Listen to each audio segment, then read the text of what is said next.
Mesdames et messieurs, vous venez de suivre l'échange entre les deux chefs d'État ici du lancement des programmes des systèmes de passation. Voilà ce qu'on appelle un leadership d'exception. Voilà ce qu'on appelle du patriotisme économique concret. Pas des discours, mais plutôt des actions. Pas des discours, pas des slogans, mais des résultats.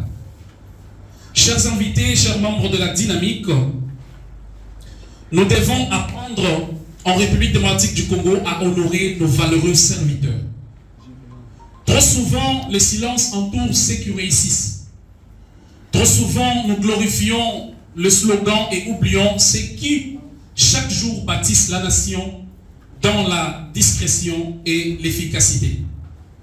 Aujourd'hui, Mokadi Forever, c'est notre réponse. Notre cri de reconnaissance. Une gouvernance axée sur le résultat parce que nous croyons à la culture de l'excellence dans nos institutions. Et à travers l'exemple de Barnabé Mokadi, nous affirmons qu'il est possible de servir la République sans voler la République. Il est possible de réussir sans compromettre son intégrité. Il est possible d'être à la fois compétent, honnête et loyal. Beaucoup se poseraient la question pourquoi Mokadi Forever? Parce que nous devons honorer les mérites et les résultats. Parce que nous voulons encourager la bonne gouvernance. Parce que nous voulons insuffler une nouvelle dynamique de patriotisme économique fondée sur le respect de l'impôt, sur la justice fiscale et sur la mobilisation de ressources internes. Parce que nous croyons que la RDC ne se développe pas que lorsque chaque citoyen prendra conscience que l'impôt est un devoir sacré. Et cela, Barnabé a compris et il a incarné et a mis en œuvre. Chers amis, ce que nous lançons ici n'est pas un culte de personnalité. C'est un engagement citoyen. Une volonté ferme de dire que la République a encore des hommes sur qui elle peut compter. En soutenant Mokadi Forever, nous soutenons le changement, la rigueur et l'excellence. Nous bâtissons une nouvelle conscience collective, celle qui fait de la compétence un critère de reconnaissance et du service public un espace d'honneur. Je conclue par ces mots, très chers amis, collègues et membres de la dynamique. Tant que la République aura des hommes et des femmes comme Barnabé Mokadi, tant que les citoyens s'élèveront pour célébrer l'excellence, tant que la vérité des résultats primera sur les intérêts partisans, alors oui, nous pourrons espérer en une République meilleure, plus forte et plus digne. Vive Mokadi Forever, vive la bonne gouvernance, vive la République démocratique du Congo. Je vous remercie. Alors, je voudrais ici ouvrir une parenthèse de manière très réelle pour que les gens qui nous suivent n'aient pas quand même de petites confusions comme nous en avons. Aujourd'hui, peut-être que beaucoup de gens ne se rendent pas compte, voudrais-je dire, de l'excellence, de l'effort, de l'engagement qu'a mis en place, qu'a disponibilisé Monsieur le directeur Barnabé. Alors, qui se sont déplacés et qui aujourd'hui ont des difficultés parce que toi est occupé par les armées négatives ou les forces négatives. Mais c'est dans ce même contexte que certains Congolais. Aujourd'hui, les Nord et les Sud Kivu et Kiba à Kinshasa, ça veut dire que les impôts ne sont pas payés. Ça veut dire que la vie ne reçoit rien de ces secteurs. Mais cependant, malgré le même contexte, il y a un directeur général qui s'élève, qui dit oui, nous acceptons au moment où la diplomatie fait ses affaires, au moment où chacun doit travailler dans son domaine ou dans son secteur, nous allons faire notre mieux. Nous allons faire ce qui est bon pour nous à notre niveau pour essayer de renforcer les choses. Et c'est dans ce contexte-là que il a réussi à mobiliser $1 milliard sans qu'il y ait la participation de la ville de Goma et de tous les autres territoires qui sont impliqués. Mais je vous rappelle que cette ville, elle est parmi les grandes villes qui contribuent énormément sur les impôts en République démocratique du Congo. Malgré cette mauvaise expérience, mais il y a quand même les gens qui ont travaillé. Aujourd'hui, Moncadi Forever, j'ai dit que c'est une façon pour nous d'honorer et de rendre hommage à des personnes qui travaillent correctement pour la République. Pourquoi? L'image de la RDC a été ternie depuis un moment pour dire que la RDC est pour eux des personnes politiques qui sont qui ont évolué ou qui se sont distinguées dans les détournements. Au moment où il y a des gens qui sont en train de détourner l'argent, mais il y a aussi ceux-là qui travaillent pour la République pour générer l'argent pour la République. Donc, ne nous focalisons pas sur l'aspect négatif des choses au moment où nous devons aussi nous tourner vers des personnes compétentes, loyales et dignes. Merci beaucoup. Nous remettons la parole à l'officiant. C'est moi qui vous remercie. Ensemble, c'est TIFO qui a été réalisé pour concrétiser ce que nous venons de dire. Ensemble,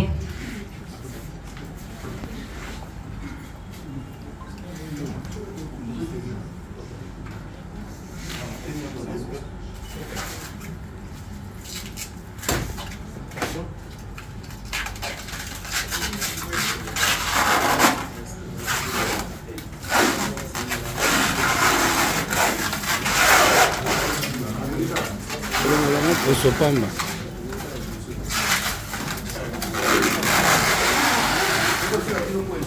Allez, Tika.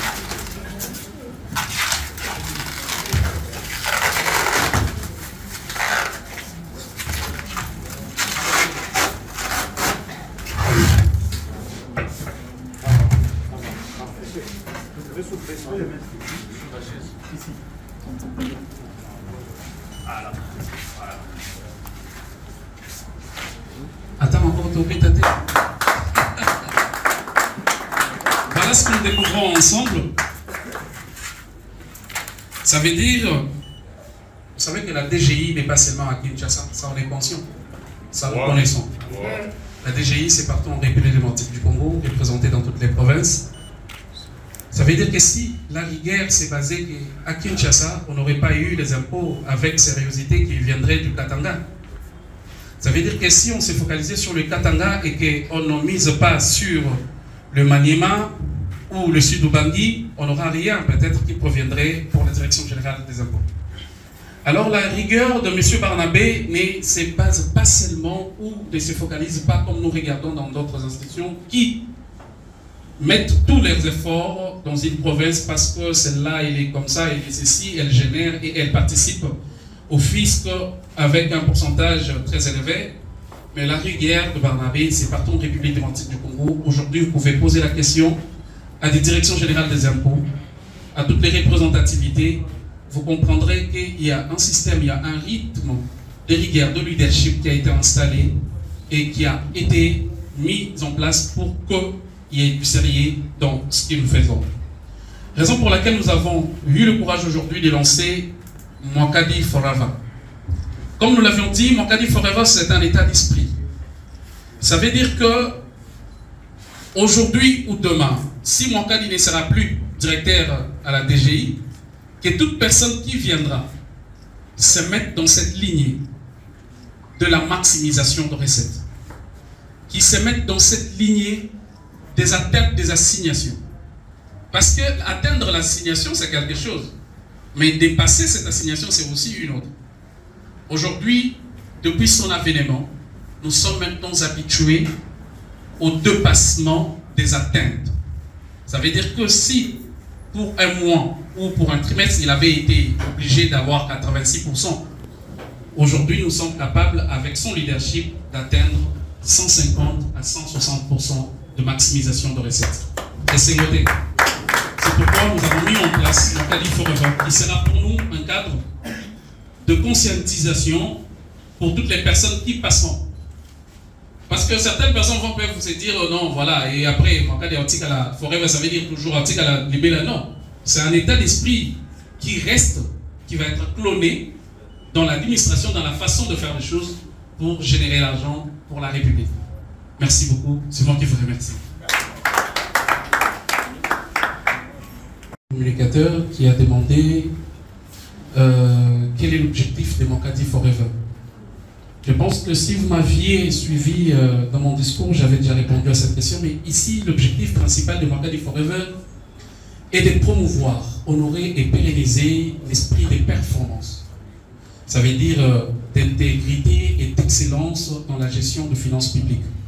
Cet esprit qui a été incarné par le leadership de Barnabé Moncadi à la tête de la Direction générale des impôts. C'est l'objectif principal. Mais si vous voulez savoir plus concrètement, donc l'objectif aussi vise à célébrer le résultat historique obtenu sous la direction de Barnabé Moncadi et notamment la mobilisation et les records fiscaux, encourager une culture de mérite et de transparence dans les institutions publiques.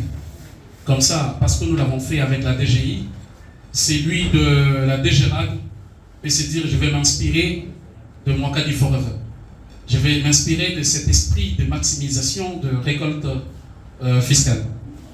Et aussi créer un mouvement citoyen de soutien à la bonne gouvernance économique. Voilà les objectifs que nous poursuivons. Mais beaucoup plus, s'il faut en chérir, c'est nous voulons aussi valoriser les réformes structurelles engagées pour le développement durable de la République démocratique du Congo. Vous êtes satisfait? Merci beaucoup. La première question, c'était si le successeur de Moncadi ne fait pas les choses comme Moncadi, ou quelle sera la suite? Donc, je pense que ma réponse sera un peu complexe dans le sens où je vais parler sur deux points. Le premier qui est sur la baisse des performances fiscales, parce qu'il y aura déjà une marche à suivre, un schéma qui a été déjà balisé par Moncadi avec une méthodologie qui est celui de maximisation des atteintes et de dépassement des assignations. Ça veut dire que la barre, elle est tellement haute que la personne qui reviendra après lui, elle sera dans l'obligation de faire la même chose, de rester sur la même lignée, pourvu qu'il ne soit pas attaqué. Aujourd'hui, vous savez que si la DGI faillit dans sa mission, si aujourd'hui elle ne parvient pas à maximiser leurs recettes, nous aurons un problème terrible. Aujourd'hui, si nous parlons de mérite du ministre de Finances, c'est parce qu'il a une très bonne personne à la régie financière. Si aujourd'hui nous pouvons louer le mérite du ministre des Finances, c'est parce qu'il a derrière lui de très bons défenseurs, de personnes qui travaillent bien. Ça veut dire que la personne qui viendra après moi, Kadi, est obligée, c'est automatique. Parce qu'il a déjà trouvé une mise en place, il a déjà trouvé une marche à suivre, un modèle de maximisation, un modèle d'engagement qui a été déjà placé. Donc il est obligé d'aller dans ces mêmes pas. Et s'il va à l'encontre et qu'il n'atteint pas les mêmes objectifs, ça veut dire que d'abord, il va fragiliser la République sur le plan économique, en termes de maximisation de recettes.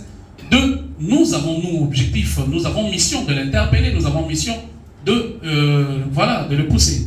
Merci. Sauf si vous pouvez ajouter quelque chose. Merci beaucoup de la parole, Président. Je crois qu'il y a beaucoup de choses qui entrent en compte. Cette occasion ou cette opportunité de Moncadi Forever qui nous réunit en cet instant, c'est en fait une voix qui s'est levée pour dire qu'on n'est pas là seulement pour constater les détournements, qu'elle a détourné autant, qu'elle a été arrêtée pour ceci ou cela, mais pour aussi plébisciter les actions positives. Généralement, la culture ici chez nous au Congo, c'est d'attendre que X puisse détourner pour qu'on puisse mobiliser toutes les chaînes de télé. Mais pendant qu'il y a des fils pays qui font des exploits, et puis pendant quel moment? Un moment où le gouvernement a besoin des efforts de guerre. Nous sommes en pleine guerre, nous avons besoin de toutes les ressources possibles. Et pendant ce moment, il y a un fils un fils maison qui mobilise à lui tout seul, rien que pour le mois d'avril, 1 milliard de dollars. Et si vous vous souvenez bien, les 1 milliard de dollars a été un budget pour toute la nation à une période pendant un certain régime. Bon, nous ne voulons pas aussi, nous ne voulons pas citer parce que Mouakadi préfère avoir une couleur neutre qui rassemble les fils de la nation de n'importe quel parti, de n'importe quelle couleur et politique et religieuse. Mais si vous croyez qu'en venant autour de nous, ensemble, en s'unissant comme un seul homme, nous pouvons faire la promotion des valeurs et non des anti-valeurs, vous êtes les bienvenus. Voilà un élément important sur lequel je voulais ajouter. Un détail aussi important, il y a une question aussi, la 4e question sur les parcelles. Il a dit que 1 milliard de dollars constituait à l'époque le budget national qui devait être récolté au cours de 12 mois. Mais aujourd'hui, cet homme est capable de vous réunir cet argent-là en 1 mois, pendant que d'autres territoires sont sous occupation des forces négatives. Ça, c'est quand même quelque chose à encourager. Voilà. En ce qui concerne l'extension maintenant je reviens maintenant à la question, l'extension maintenant de la structure, je pense que Mouakadi Forever, l'esprit Mouakadi mérite d'être enseigné à d'autres directeurs provinciaux. Nous allons descendre dans des provinces d'ici quelques jours. Nous prévoyons notre descente dans des provinces à travers la République démocratique du Congo pour prêcher l'esprit Mouakadi, l'esprit de la mobilisation des recettes, pour prêcher l'intégrité lorsqu'on a bénéficié d'une nomination du président de la République et surtout pour faire avancer les choses. Alors dans quelques jours, la dynamique sera là, il y a des équipes qui seront dans des provinces et qui vont prêcher cet état d'esprit afin que nous puissions davantage construire notre beau Congo. Merci beaucoup. Voici notre mot de la fin. D'abord, nous remercions tout le monde d'être venu. Vous disons vraiment sincèrement merci parce que vous avez disposé de votre temps pour participer avec nous à cet événement. En lançant officiellement la dynamique Mouakadi Forever, nous ne célébrons pas seulement un homme, comme je l'avais dit précédemment dans mon texte, mais une vision, une exigence, une discipline aussi, qui a redonné espoir à toute une nation.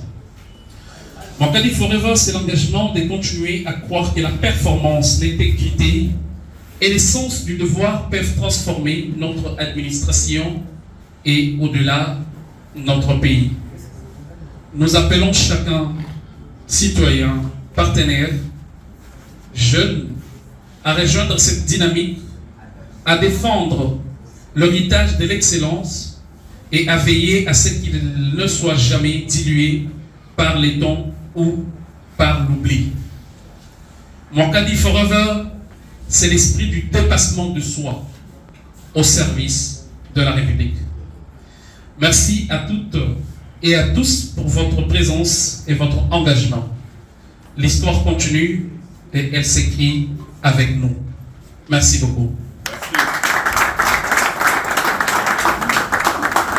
Pour vous informer de l'essentiel de l'actualité en République démocratique du Congo, il vous suffit de vous abonner sur Top 243 News TV. Également nous lire sur www.top243news.com. Au nom de toute la rédaction, nous vous remercions.